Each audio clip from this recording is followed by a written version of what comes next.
Editor-at-large of the Wall Street Journal. It's a great pleasure to be back in Davos. I'm sure many of you, some of you it's the first time. For many of us, it's good to be back in somewhat different circumstances than we're used to. But it's a great pleasure to see. Actually, it's a great pleasure to look out and see green rather than white. So it's great to be here. Thank you very much indeed for joining this session on resilience. I think we've fair to say in the last couple of years, we've all, in a very personal and human sense, learnt that some of us have become more, I think we've all become more resilient over the last couple of years. But we're going to explore this topic of resilience today from a broader economic, societal, business perspective, and the importance of building resilience in organizations, in societies, in companies. It's obviously not just the pandemic, which has really brought home this message to us. We've had tremendous geopolitical shocks. The war in Ukraine right now has reminded us again of the way in which our lives and our economies and our societies can be disrupted. We've seen increasing geopolitical tension between particularly the US and China over the last 5 or 6 years, with implications that has for economic relations, geopolitical relations.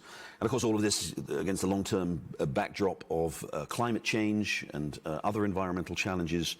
And all of these things coming together in various ways and requiring us to adapt, be flexible, and of course to acquire and build the elements of resilience that enable us to not only withstand future shocks, but actually to adapt and to build and grow from those shocks. So we're going to explore all this with a terrific panel who are very well schooled in this topic. And as you know, on my immediate left, of course, Ngozi Okonjo-Iweala, who's the Director General of the World Trade Organization, a member of the Board of Trustees of the World Economic Forum.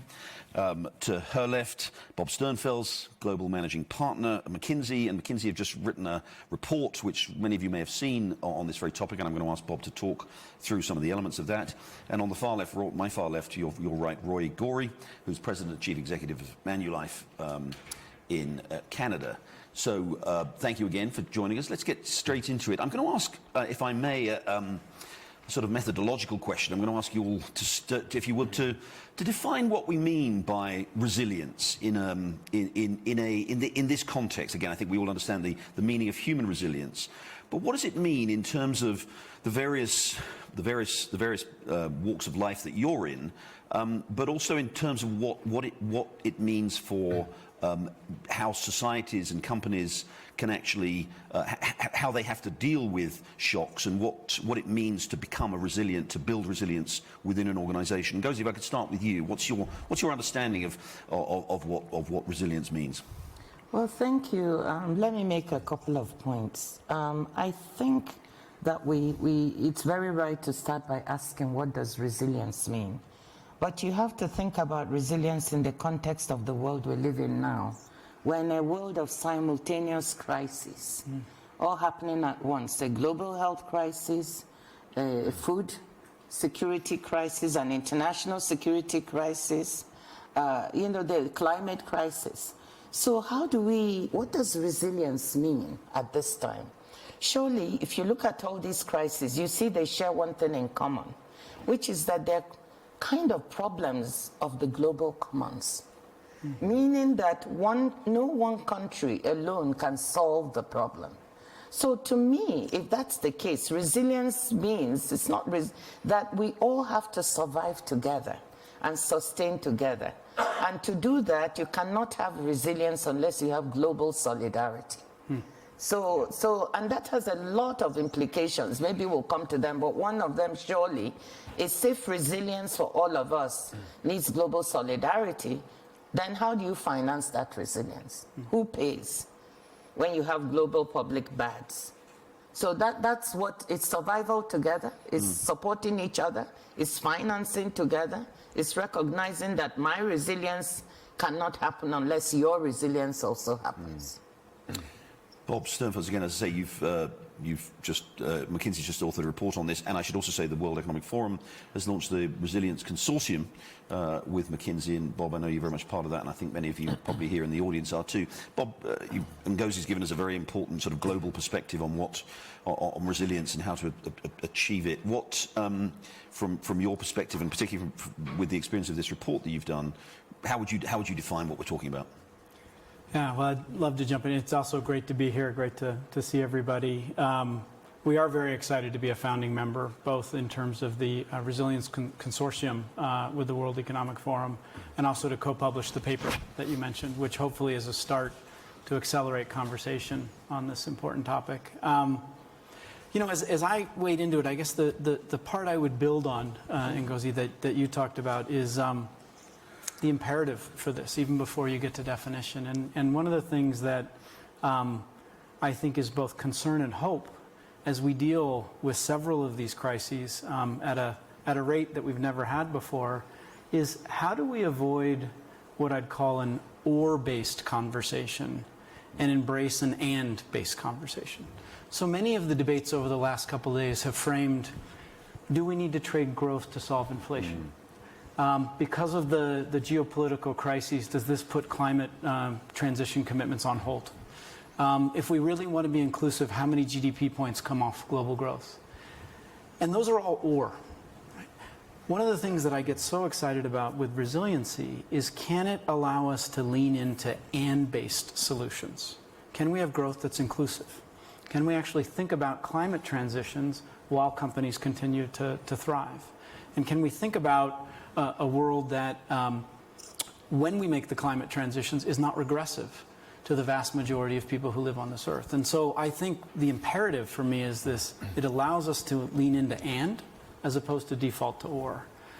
If you then kind of push me on the definition part, because I think it's a great place to start, I would build on this interdependence notion and push us to define a very broad, and maybe it's multiple lenses to resilience. I think there clearly is a resilience lens that is organizational. Whether that organization is public, private, how do I define and manage resiliency in the entity that I lead? One lens. I think there's another lens, which is the interdependencies around value chains. When you start to think about end-to-end value chains, agriculture, commerce, payments, etc., multiple players need to collaborate to actually deliver something to a citizen. How do we think about resiliency from an end-to-end value chain point of view? And maybe the last part to this is at the personal level, personal resilience. And we were talking beforehand, and one of the fascinating conversations I've had with multiple CHROs in large enterprise is how much of your upskilling and training goes to building personal resilience in your employee base? And the reality is very little. So is there an aspect here where we build this as a skill? Right? Let's build this as a skill. So I would tee up this notion of maybe multiple lenses to the definition of resilience. Roy Gori, from the perspective of a major financial institution, asset manager, an insurance company, how do you approach the idea of resilience? What does it mean to you? Yeah, well, I think there's some great comments that have been provided by the panel so far. I would definitely agree with everything that's been said. I think in its simplest form, resilience is the ability to deal with challenges that could disrupt you, whether that's disrupt you as a corporation, you as an individual, or you as a government, and ultimately a country. Now that sounds simple, but that's easier said than done. It's incredibly complex because the likelihood of these disruptions is often very low, and the investment to deal with those disruptions can be very, very high. And in this world, we often think about investments from a capital perspective and a return on capital, and it's often very hard to justify investments that may be necessary for an event that may not occur. If you think back to 2019, there are very few people that would have said that we need to build resilience for a pandemic that would span the world and basically disrupt us for 2.5 years. And as a result of that, we don't put the necessary ingredients in place to actually deal with that kind of disruption. So for me, when I think about resilience, I think, A, there's a proactive element of trying to anticipate what are the things that could disrupt us and create challenge. How do we think about preparing for them even if they are low probability and low likelihood. But then equally important, how do we build a capability to react? Because you can't anticipate every possible disruption, and therefore you need to build a muscle, which is often cultural in nature, which allows you to adapt to a challenge or a disruption or an event that could be very problematic. And that's really very difficult. And I just finally add that most humans, and certainly most leaders, are optimists. They typically look at the world from a glass half full perspective, so they don't want to spend time thinking about the things that could go wrong. And because of that, they don't put the time and effort into thinking about what they need to do to build resilience for those events. Ngozi, you made the very important point about global, sort of the interconnectedness and the interdependence. With these shocks that come along, shocks are by definition unpredictable. Just as as Roy just said, no, we weren't really thinking in late 2019 about a global pandemic. As late as January of this year, again, Bob and Roy and I were just talking about this beforehand. We weren't. Although we were aware of what was going on between Russia and Ukraine and that tensions were rising, I think most people were thinking this is going to result in a war, which is going to have massive disruption, particularly things like global food supplies. How do we get into that? How do we obviously we all tend to be focused on things that we think are going to be challenges, which are challenges, and then something by definition of shock comes along which affects us. How do we develop the institutional approach, the mindset, to make us flexible enough to deal with these shocks that are genuine shocks that we are genuinely not prepared for? Well, let me step back and disagree with you a little bit. Oh, okay. Some of this, you're right, but there were some shocks that were a little bit predictable. Everybody will remember the famous, even Bill Gates in 2015, who did this video. Scientists, we have to listen to science.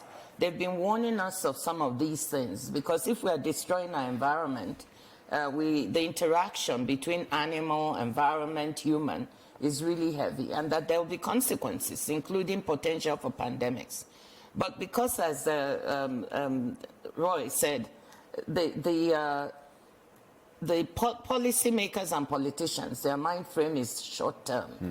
They don't really want to. I mean, when I was finance minister, just trying to get Parliament, the National Assembly, to support insuring our own buildings and our own assets was difficult, because, insurance was something that may not happen. It's not something so obvious when you have immediate needs of villagers who need to be financed for this or that. So we did get some, but we didn't prepare. So that's the first point, and I'll come back to that. But to your mind, the institutions. Remember, the world built up a set of multilateral institutions post-World War II, which the whole rationale was to solidify international interdependence and solidarity, and have these multilateral institutions and organizations that would help us solve these problems. But the point is, and they are needed, so we shouldn't draw the conclusion from what is happening, which is what some people are doing, that now multilateralism doesn't work. We don't, we need to forge our own ways. We break into blocks. The point is that it hasn't kept up with 21st century challenges. So the institutions we need, we've not made them fit for purpose. So we ought to be looking at issues of the global commons, which is what we're struggling with now, saying, are institutions fit to detect this, to prepare for it, to have the financing base necessary to help solve that problem? So I think we have the institutions. We just have not reformed them to be able to deal with these issues. And my institution, the WTO, is one that I think needs to be brought up and made fit for purpose. It's terribly important, has a huge agenda, but it needs to reform. So to end, I think, yes, we have the institutions, but we've lost the feeling of global solidarity. If you don't have that, then you cannot even make these institutions work the way that they should. So how do we regain that global solidarity? Why is it all right that we say we are in it together, and developed countries are prepared to spend up to 26% of GDP sometimes in fiscal stimulus and monetary easing to help the economy to recover, which is appropriate. $14 trillion. But I was on a high-level panel with the senior minister of Singapore and with Larry Summers on preparedness for pandemics. And we're recommending $75 billion over 5 years that the world should put aside with a fund for $10 billion a year. And it's difficult to get there. How do you spend 14 trillion, but you can't find 75 billion? It's the old phrase that an ounce of prevention is worth a pound of Yeah, cure, how is right? it that for financing climate change, we can't find 100 billion? We've been promising the developing countries for years. You know, it defies belief.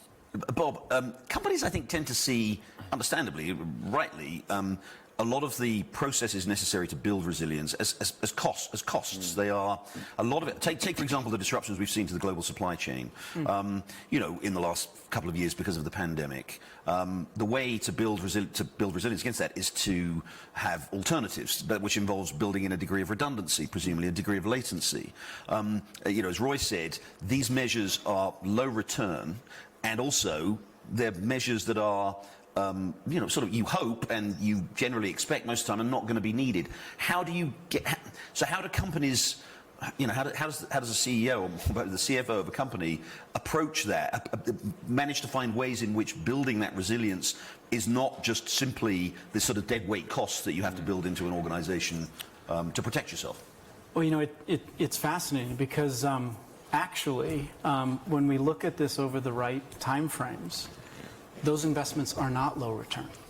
Right? And I think this is the big understanding that we need to make. And, you know, I'm from McKinsey, so if I didn't bring some data, you know, folks would be a little miffed. And we did some work with our McKinsey Global Institute looking at two lenses, one at a global lens and then at a company lens. And at a global lens, the cost of not getting resilience right over the course of this decade could be anywhere between 1 to 5 percentage points of GDP growth. Right? That is massively material. That is not a non-return investment, right, in aggregate for the world. It's a massive return for investment if we think about the impact between 1 to 5% of GDP growth. We then broke it down at a company level against a standard framework. And if you look at the resiliency report, very much along your lines, Roy, we looked at companies across 3 simple components of resiliency. How well did they prepare? How well did they invest in perceiving? And how well did they invest in propelling?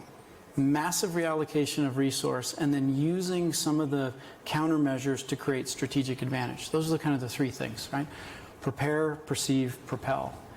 And we looked at companies going through the 08-09 financial crisis and followed them all the way through that business cycle. And what you found was companies that were better on these resiliency scores performed 20% better in terms of total shareholder returns than companies that weren't. There was a real return. We then started tracking this since the beginning of the pandemic, start January 2020 till now. And I realized we're not through that business cycle yet, but let's monitor the data as we go. Companies that are more resilient now, that 20% number escalates to 50%. 50% greater total shareholder returns than companies that aren't resilient. So there is an economic case to this that I think we need to make more transparent using the right definitions and the right timeframes. Roy, both Bob and Ngozi have talked about the importance of a long-term perspective. Yeah. As a financial institution, which a life insurer, asset manager, you do have the ability to do that. How is it, to Bob's point from that very interesting study about the long-term returns from building resilience? How does that affect you, the way you approach? We've all got used to ESG, the importance of ESG in investing. To what extent does this play into your investing considerations too? In a very big way. And actually, just to punctuate Bob's point, actually an interesting statistic that really drives home for me the fact that resilience isn't being prioritised enough is that if you look at the Fortune 500 today, there are only 52 companies in the Fortune 500 that actually were in the Fortune 500 in 1955. So for me, that's a great proof point that this is not an area of focus for organisations, and there are a lot of reasons for that, as we've discussed. Specifically for our industry, we are quite unique in that people buy products for us that they don't expect to have us deliver or fulfill on for 20, 30, 40, even 50 years' time. We've operated for 160 years, and that is our strength. Our strength is that people trust us to be there 50 years from now to help support them in a difficult time. So they give us their money, and we invest. And with that horizon in mind, we can invest with a framework of not just delivering results for the next quarter or the next year, but we can think about things from a 20, 30, 40, 50-year time horizon perspective. And I think that really is quite unique, and I think that does aid to the ability to create capital for resilience and for the importance of longevity. So we're investing very heavily in climate, we're investing in timberland, farmland. In fact, we've planted more than 1.25 billion trees in the last 3 decades. Now, if you looked at timberland, for example, as an investment asset class, just in a 1 or 2 year time horizon, you wouldn't go anywhere near it. But if you think about that as an asset class with a 30-year time horizon, it's a phenomenal asset class. And when timber prices aren't great, you just don't touch it. You leave it, and it grows, which makes it more valuable when prices are appropriate. So we do that in a very sustainable way. We replant, and again, as a result of that, we have more than 2 billion trees that we support. But I think to your point, I think our industry can play a key role. I think we can partner with government. I think we need to bring to the fore the importance of thinking about things from a longer-term horizon perspective, because I think, as Ngozi mentioned earlier, we're all very short-term oriented, and that's something we need to change.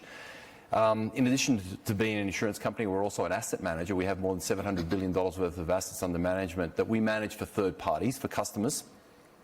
And there, I think we need to do a better job as an industry. And I think the better job includes providing asset classes for consumers such that they can choose where they want to make their investments and when they can focus on resilience as an asset class and a priority area. For example, food scarcity. So I think we, as an asset management industry, haven't done a good enough job in providing customers with options. We're doing a better job on climate change now, maybe too late, but there are a whole lot of other asset classes that we need to provide as an option for consumers to make the investments that are necessary so that they can actually deliver in the long run. Go ahead, Ngozi. Yeah, I just wanted to pick up on something that you and Bob alluded to. It's the issue of supply chains. And you know, so resilience in supply chains is now, there's a risk of it being defined as friend-shoring, secure trade, and reshoring, and yeah. Well, reshoring, nearshoring, friend-shoring, just in time, just in case, all the words. But what I want to say is the point I made. In our quest for resilience, we have to be very careful not to throw out the baby with the bathwater, and to be careful what we are defining. Now, some people are saying resiliency of supply chains does not mean that you reshore or you friend-shore. I'll come back to friend-shoring. When you reshore, and I think businesses, when I talk to them, they're not thinking the way policymakers are thinking. So reshoring, bringing everything as much as you can back home or next door is risky. Because if you concentrate all of those things there, if there's some event that happens, then you risk losing all. And in this era of climate change, we cannot predict what things. So we have to be careful. Will there be some reshoring and nearshoring? Yes, but we should be careful it doesn't become the objective we pursue in terms of our public policy. Now, when I talk to businesses, they talk about diversifying risks in their supply chain. They don't really use all these reshoring and friend-shoring words. And that's fine. If you want to diversify and deconcentrate your supply chain, I think that's a good thing, because we've all seen the vulnerability in having them concentrated in certain places. And what I would love to see is businesses using this to involve those who have been marginalized or not brought into the global value chain in. So if you want to diversify your risk, why can't you look for another emerging market or developing country with the right environment and put your manufacturing there? That would be a way of re-globalizing the world, not deglobalizing it. And so that's, but if we do the other thing, we shouldn't be subsidizing so much and saying we are friendshoring for us to locate industry in places that may not be the most competitive. So I just want to point to that let's let businesses make their decisions. If we want to interfere a little bit because we want some certainty on semiconductors and all that, okay, but let not that become the main policy. Yeah, Bob, sorry. Sorry, just maybe one, because I'm very passionate on this one too, and I think to the upside potential of these. We've been thinking about these a lot as defensive maneuvers, but if you thought about supply chain, to your point, and you thought about actually creating networks of supply chain as opposed to single point accountability supply chain, and when you then look from an private enterprise point of view, the massive set of ancillary SMEs that grow around decisions around supply chains as networks, it starts to drive growth that's inclusive. And I actually think that then becomes a catalyst not only for more resilience, because now we have networks of supply chains around the world, but it also drives SME growth and more participation, the next set of innovations. And growth of women-owned enterprises. Well, and where I was going to just maybe one more push on this, because you can see we're getting excited, is I think we could think about both physical and virtual supply chains in this. And now let's link a crisis with an opportunity. So the pandemic helped all of us in large global enterprise rethink how work can get done. And I think one of the biggest things is it democratized how to deliver expertise, particularly for expertise-heavy industries. And one of the things that we learned in McKinsey was that we could deliver expertise from anywhere in the world. And it's given rise to a fundamental rethink of where our knowledge centers could be. And so in partnership with companies like Amazon and African Leadership Academy, we're actually creating global knowledge centers in Africa. Cape Town and Kenya become sources for us now, which is a more resilient answer for how I'm going to deal with talent shortages worldwide. But also it's more resilient because I now have 50 centers around the world rather than 2 or 3 big ones. So it might not only be physical supply And chains. goes to your point also about that reshoring, friendshoring is not necessarily improving the security. I don't know how many of you here are in the US or are familiar with what's going on in the US. The US is at the moment going through a massive supply crisis in the infant formula and with baby milk formula essentially. And that's largely because it's almost entirely sort of self-dependent, sort of autarkic, and one major plant has shut down. So we've got to the situation where the United States has literally been sending military aircraft around the world to find supplies of from other countries, mostly friendly countries, I think, but from other countries to bring baby formula. So it is a good point, but isn't the point? I want to come back to this too, but maybe Roy can talk about that. But despite that, isn't from most companies' point of view, friendshoring is, whether you like it or not, is a reality. I mean, that when companies are faced with the kind of shock that they've seen in the last 2 years, they're faced with increasing geopolitical risk, you know, and all of the challenges that we've seen there. Isn't it, maybe Roy, I can ask you that, isn't it just, whatever the long-term objective may be, isn't it inevitable that companies are going to seek to have their supplies in places that they regard as reliable? And by the way, you know, to a point, Bob, about digital, about, you know, the virtual, as one of the great shocks that I think all companies and all organizations are building resilience for is cyber risk, right? We're all doing that right now. And again, doesn't that given, you know, perhaps this is a very American perspective, I am in the United States, but the threats seem to be from overseas, you know, from unfriendly governments and organizations overseas. And so isn't there a kind of just an inevitability about this process of friendshoring or reshoring? Roy, to your point. I think it's a great question, and I think Ngozi is right. I think what happens when you have an event is that the pendulum swings to the complete opposite direction, because that's the easy and simple answer. It's not always the right answer, though. And I think it's the lever that often gets played and pulled, and it can be and often is very political. I think the right answer is to deal with the problem at hand. And the problem is, as we just described, when it comes to supply chains, you want resiliency in your supply chains. Being dependent on one market or one country is not good business. And therefore, is the solution to completely onshore your supply chains?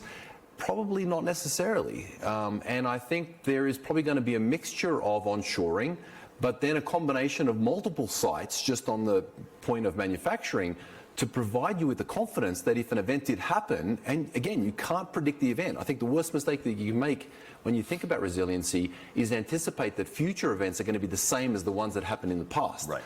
So I think there is a pendulum shift. I think there's a huge recency bias that dictates the often easy solution, which isn't necessarily the right one. And I think leaders need to think a bit more thoughtfully about this and come up with the game plan that actually goes to the heart of the issue. And often that is providing diversification. And just on the supply chain point, diversification that allows them to navigate not just a crisis of an event like we've just experienced, but all different types of crises that could possibly come up. The biggest issue for us is that we look at the future through the lens of the past, right. And that's not the best lens. I want to talk about that. I want a couple more questions from me, and then please questions from the audience. Bob, yeah. Yeah, I wanted to close out the friend shoring, because I actually might push us that the term itself is a loaded term. Because the term implies friends and not friends. Yeah.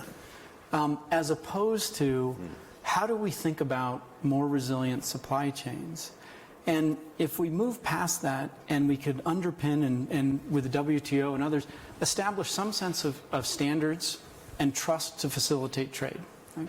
You move past is it friendshoring or not, and more about can I look at long-term trends around talent markets, around technology, around energy. And I think it then leads you to fascinating things. I was in Monterrey, Mexico in our office last week.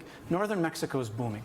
Right? It's absolutely booming, not for the reason of is that a friend, but when you look at the technical talent in northern Mexico for high-end manufacturing, the labor costs, the supply chain, it makes sense for a large chunk of North America. But the term is a loaded term, and I think it leads us to the wrong types of decisions framed that way. To Roy's point, Bob, I do want to ask you the sort of the danger of recency. I mean, there's an old expression, of course, that armies always fight the last war.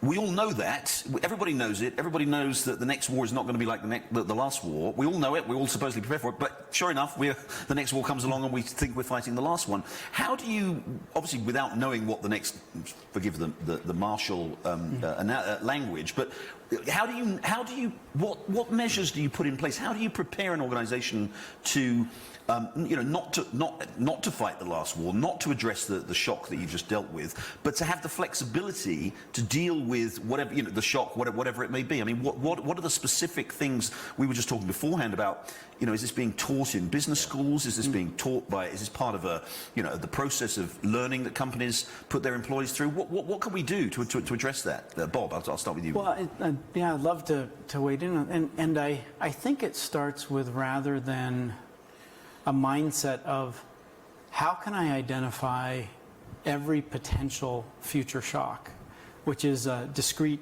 view of the world.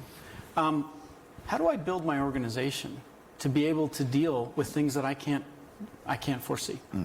And where my mind goes on that are a couple things. First is, can we start to define how resilient an organization or a value chain is? And there are a set of metrics that yield, and I think we could push a little further, and you'll see this in the report, a plea to, we could start creating standards to define resilience. If you can start to define standards, leaders can then start to measure against it. After you start to measure against it, you start to say, how do I change my organization from a design point of view to build more resilience? Right. I've asked questions, everything from a CEO saying, should I have a chief resilience officer? Is that part of a top team going forward? Through to, how do I think about capital allocation to be able to have reserve to reallocate when future shocks come, and what should that reserve be? Through to the individual skill level. From a CHRO that I mentioned at the beginning, how much training budget should I put against individual building of that resilient skill? And that would, I would imagine, work back to business school. So I guess my mind goes to more of an org design question than a strategic question, in this. Ngozi? Yeah, I was going to say that, for businesses, maybe it's a little more tractable for countries. They also also need to build resilient economies and societies, and that's not so easy given the complexities of politics and policy. But definitely, one of the things I'm thinking about is that, you know, each government ought to have some chief risk officer. Yeah. You know, and Or maybe chief resilience or officer. chief resilience, whatever. But somebody needs Minister to, for Resilience. no, not a minister. You know, that will create another bureaucracy that, you know, will not lead to any resilience. No, you just need someone to scan the horizon and be asking the question. What should we be looking out for? And it will be both local as well as global, because there are also local things that challenge resiliency. So that's what goes to my mind. You know, having been in government for quite some time, there's a need. The other thing on the governmental level is the ability to spring to and have the financing to deal with that matter. This is not trivial. Very often we don't build into our budgets that cushion that when something happens, you know, you suddenly you're able, you know, you have to do something. For those who can print money, great. You know, but if you're in an economy that cannot do that, you really need to start thinking of a contingency fund. And we did have such a thing when I was in government in Nigeria for some time, whereby if a disaster happened, you could draw on it. Because the speed with which you react when something happens is important. That's how people judge whether they're safe with you as a government or not. So, grosso modo, I think we need some thinking about this on the governmental level. We obviously need to plan where we think we know a little bit of what might make us non-resilient, like now pandemics. We have no excuse now not to have a pandemic preparedness fund, not to be able to fund the scanning of where those risks might come from, not to have a governance system that brings together different parts of the world to try and think through what this means, and strengthen those organizations like the WHO that can deal with this globally.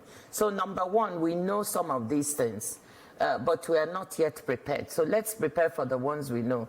Two, for the ones we don't know, because as my colleagues are saying, you can't know everything. Build your society or your business in such a way you can respond. And that means having some reserve capacity to spring back and having someone who is thinking about the problem. You know, nobody is there thinking every day about what is going to happen with climate change. You need someone to think about it and then get you prepared. Questions? Anybody? Questions? Yes, lady at the back there, please. Thank you. Sarah Williamson from FCLT Global. Maybe this is for Roy mostly, but for all of you, I'm really interested in how investors think about resilience. And we know in, for example, the high yield market, those investors have been taught to think about resilience, because if you're a high yield issuer and you go through a bump, you're out. But the equity investors haven't typically, thank you, equity investors haven't typically thought about resilience in the same way. And there's a concern that if a company has too much cash on their balance sheet, people want buybacks, or, you know, an activist will see this as fat. So how do we take this resilience mindset, which actually our fixed income colleagues probably understand, and translate that to the equity side? I think that's a brilliant question, and I think it's lacking today. And in the ideal world, I think there is a premium for resilience in equity markets. It doesn't exist today, and I think, again, what equity investors typically want is the best return, and they typically look at it from a horizon of the next quarter or the next year. I think when you have events like we've just experienced over the last couple of years, resilience and the premium to resilience increases quite dramatically. My fear is that in years to come, that wanes and we go back to the habits of the past. But I think you raise an awesome point, and I think organizations should be given credit for their ability to demonstrate resilience. As Bob highlighted, you know, the facts prove themselves that resilient organizations can actually outperform over time. The question is, as an investor, do you know exactly which of those companies are more resilient than others? It's not so transparent. So I think we, as corporations, need to do a better job of articulating, and not in a sales kind of way, but in a quantifiable and transparent way, how resilient we are. We have to be able to demonstrate that over time. And I think investors will start to provide and give a premium for that, which if you've got two options, two companies that are delivering the same returns quarter in, quarter out, but one is deemed to be more resilient than the other, they should have more investment-focused demand and attention. Now that is the holy grail. So I think your question is a great one. I think the challenge for us is how do we actually build that resilience premium into markets? And you're right, in the fixed income space, specifically for high income, it's there to some extent, but it needs to be there on the equity side as well. Roy, I just wonder back to that, perhaps an opportunity for some cross-player collaboration to define a set of standards, because that could then lead to disclosure, to lead to transparency, which then could ultimately lead to, is there a premium associated with companies that are better on these metrics than ones that aren't? Because it is a good question, because again, you can imagine if you're a CEO of a company that you're faced with this quarterly challenge of defending everything you're doing to a very, very skeptical market audience. I mean, how do we elevate maybe the transparency here that Roy is talking about to get so that the investors, so that those Wall Street analysts will actually give the right amount of credit when it comes to doing it? I mean, is there some formal framework in which you can do that, or is this just a question of talking about it more? Well, I think this is actually one of the big pushes that we were making in the report, is that I think it's a call to action for a formal framework. And at least from my point of view at McKinsey, we're committed to investing to work with industry players to say, can we actually align on a set of standards here and actually get started? And my sense is we look for synergy rather than complexity. So as we think about all of the, again, I'm using private sector analogy, but all the disclosures we make across ESG, if you think about a component in G in particular, why isn't there a conversation explicitly on resilience? How resilient, when you think of governance, are you as an entity? ESGR. It's going to be ESGR. Yeah, or a subpart, right? So that it's not getting more complicated, but it actually becomes a set of metrics. I think one of the best proxies for an index is diversity. Whether that's global geographic diversity or business line diversity, and that's a little bit easier to measure in the absence of an index that's perhaps calculated more specifically. I think that is something that, again, 3 decades ago was valued very highly. I think it came off as a priority and a focus area for investors in the last decade. But recently, I think that's increased quite significantly, and I think it'll hopefully increase in the coming decade. Good. More questions? Yes, lady at the back there. Ling Trailing from Channel News Asia in Singapore.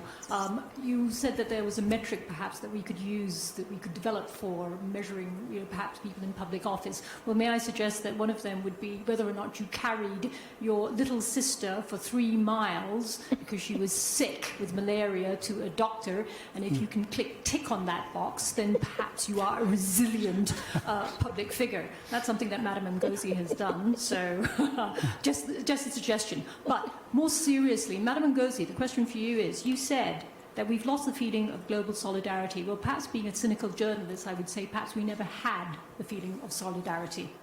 And that when we talk about resilience, we really talk about resilience only for your own company, your own family, your own country, and nothing more than that.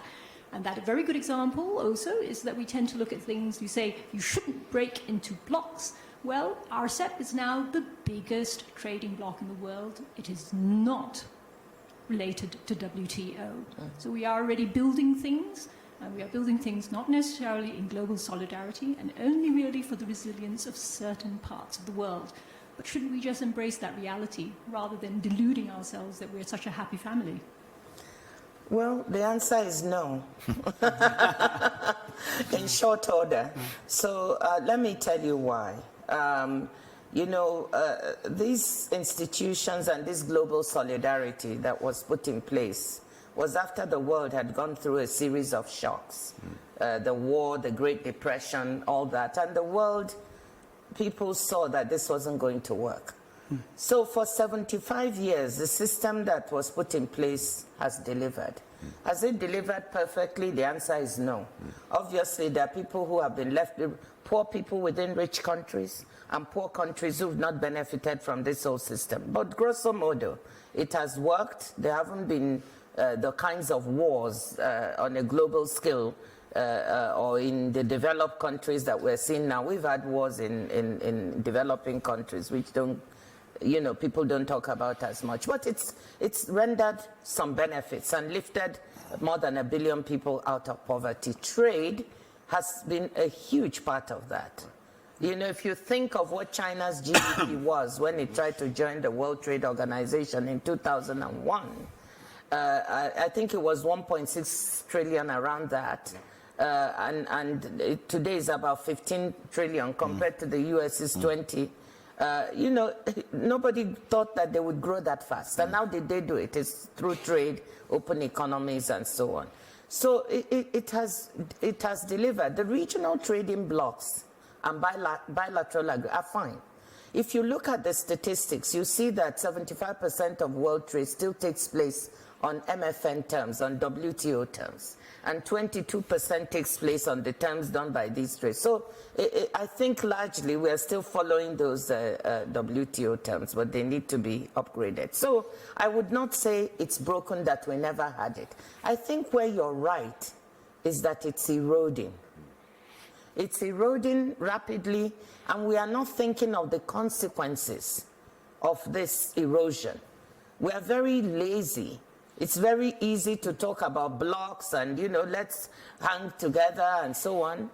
But the WTO economists have just done some simulations of what would it cost if we broke into, let's just take 2 trading blocks. And those simulations show that just from the loss of technological spillovers and economies of scale, it would cost the world 5% of real GDP over the longer term, just to 2 blocks. And that's not taking into account other types of, barriers that would come up if you broke into. 5% of the world's GDP is not trivial. It's very costly, just like the type of simulation. Yeah. So I challenge them to do that, just to show the world what's the counterfactual if we break in.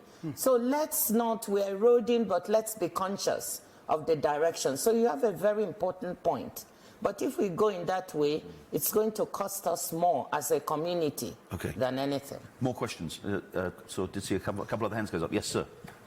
Sam Alamayo, a young global leader, Cambridge Industries. You got a mic. Sorry.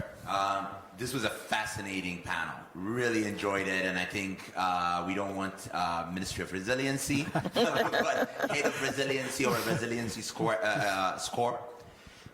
My question is, and I've gotten this image now, resiliency being kind of a shock observer, trying to have almost like a spring that we have in a car.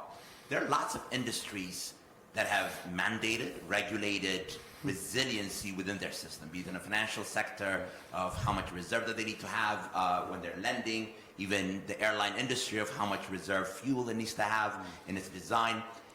Where is the role of regulation as well as kind of global requirements when it comes to resiliency? Because that lack of resiliency, it adds for that short-term benefit, but long-term, it is detrimental for all of society, as we've seen. So where the role of regulation, and regulation could also create more problems. How do we balance that with the private sectors and governments? I'm happy to start. I think you're right. Regulation, firstly, does have a role, and that's probably not something that you hear too many CEOs say. But I do think there is an important role that regulators play in terms of making sure that there's resilience. And the primary objective of most regulators is to protect end consumers. So that end is where companies and regulators are aligned. The problem often is that if you look at regulation as being the only way to solve the problem, is that it's a stick, and it can't be just a stick. I think the solution has to be both a carrot and a stick, and it has to be motivated through a desire to get to the right outcome.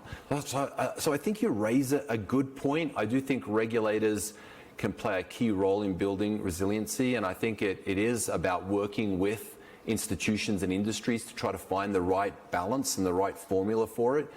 The only challenge I often see with regulation is that it, again, looks through the rearview mirror. Most regulations typically come from looking at the past, and there's not enough forward thinking as it relates to regulation.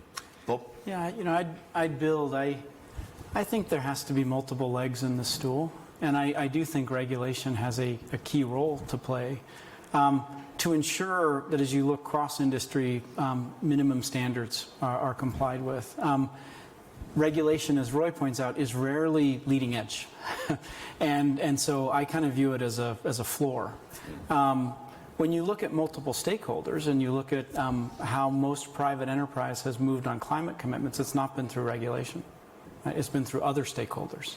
So that's why I think there's some real power in this transparency. How do you get financial markets? How do you get other stakeholders interested in this notion of transparency? So it's multiple. The only other one I'd put is there's also a little bit of implicit of, okay, what does the public sector do and what does the private sector do? And those are two different entities. I wonder if one of the real unlocks for resiliency is actually public-private cooperation, as opposed to thinking about silos between the two. Because these are integrated value chains that play across public and private players. And there's going to have to be, I think, a level of cooperation that we haven't seen before if we really want to get this right. Gozi, I'm going to give you the last word. Yeah, just I agree with everything that Bob and Roy have said. Just thinking that there are a couple of layers. You know, you were very right. You know, you have these built-in, you can call them resiliencies in various industries if you want to use that word, but it's in the self-interest of the private sector or a company to be resilient. They ought to want it. So I'm thinking at one level, you know, self-regulation. You know, if like industries get together and see what they need to do to be resilient, because it's in their interest. That's one layer. The other layer, as you say, is government. And government has an interest because people are invested in these companies and they want to make sure they're doing the right thing. But you need something to regulate against. Yep. So this issue of disclosure and standards, I very much want to agree. That's the way we need to think about it. Ladies and gentlemen, I think we've all become a little more resilient in the course of the last hour. With or without a Ministry of Resilience, we've demonstrated we don't need that or perhaps regulation either. But I want to thank you all very much indeed for coming, and especially please thank our panel. Thank you, guys.